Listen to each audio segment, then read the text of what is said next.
talking about losing yourself.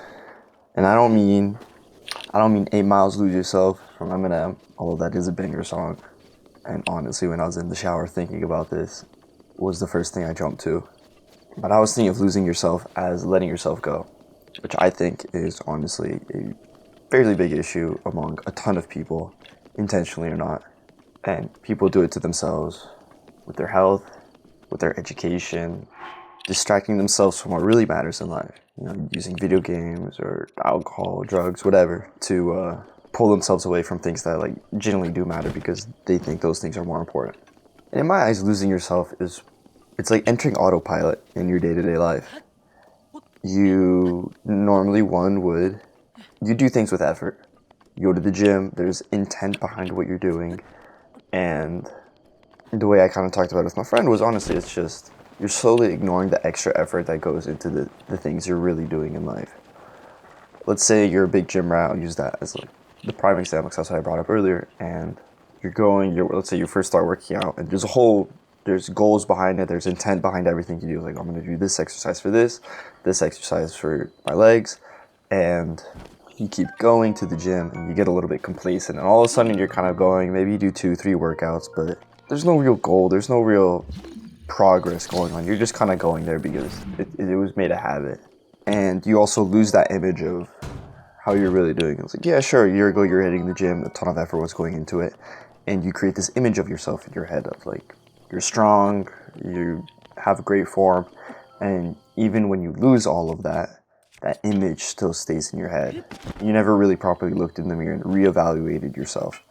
So you think how you were a year ago, really fit, really strong, really technical, is still there, but then say you hit the gym again and it's lost.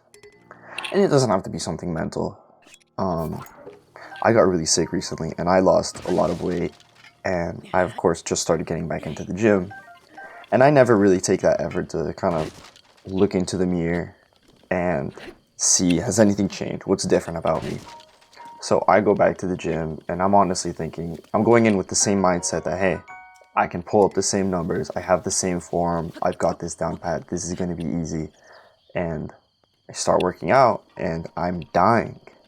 The image of myself that I crafted for myself and that I kept in my head was just non-existent. I thought all these things, but I couldn't execute them at all. And what it was is I never took that little extra effort to reevaluate how am I doing right now in the present. I was coasting off what I thought in the past, and that affected me now. Now, of course, it kind of doesn't matter, right? You're going back to the gym, you're building it back up again. But let's say I never started going back to the gym. I would have coasted the rest of my life with that previous image of myself that I have this strength, I have this technique, and that I could do it, even though in reality, I couldn't. And you need to bring that extra effort into your life to understand hey, here's what's changed, here's what's changing, and here's what I can do to make sure negative changes don't happen. You see, when you slowly let yourself go, life kind of becomes complacent, trivial. It's days pass, and it's kind of the same thing on repeat. School, work, eat, whatever. And while in your head you're present, or sorry, I'm not going to say present. While in your head you have that old image of yourself, in reality, your brain isn't there, your body isn't there, and you're a shadow of your former self. But honestly, it's hard to recognize that, hey, you're in this kind of rut.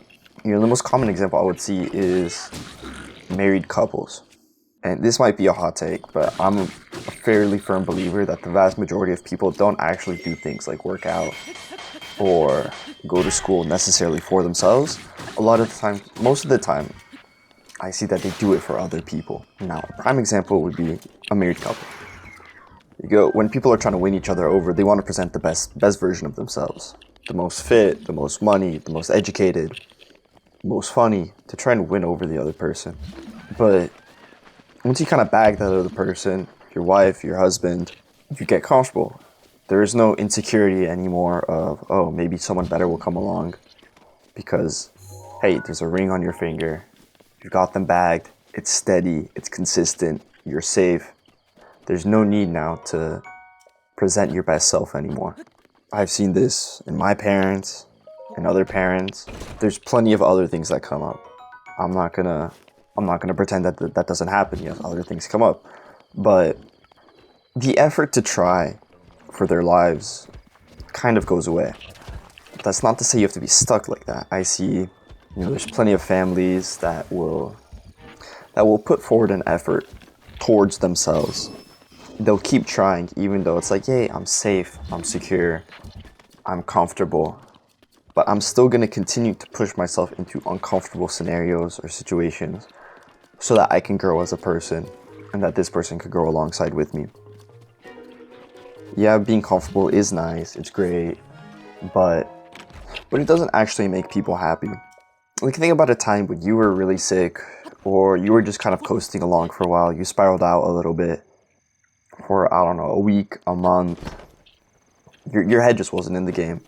I'm speaking for myself, from my friends I've talked to that have gone like this. It's not great. It doesn't feel great. It may not be universal, but just coasting along and not putting in effort towards things, even though, yeah, our natural state is to try to be as lazy as possible, doesn't actually make us feel great. We need to be doing something. We need to be thinking we're working for a greater goal or trying to create something. Just lounging around, sitting on the couch, and it's like, oh yeah, watching TV, and my wife's making me dinner, and my kids are doing their homework, so I'm just gonna sit here and do nothing. Yeah, sure, it's cool, but it's just not good for you. It's not good for you mentally, it's not good for you physically. So if you want to feel better or bring yourself out of such a big rut, you have to be a little bit strict with yourself. It's like, yeah, okay, I have these things I absolutely need to do, but instead of doing this third thing, which is lounging around, I'm gonna get up and I'm going to, I don't know, read a book, draft an essay, work out, go for a walk, do something with some actual meaning behind it instead of just bumming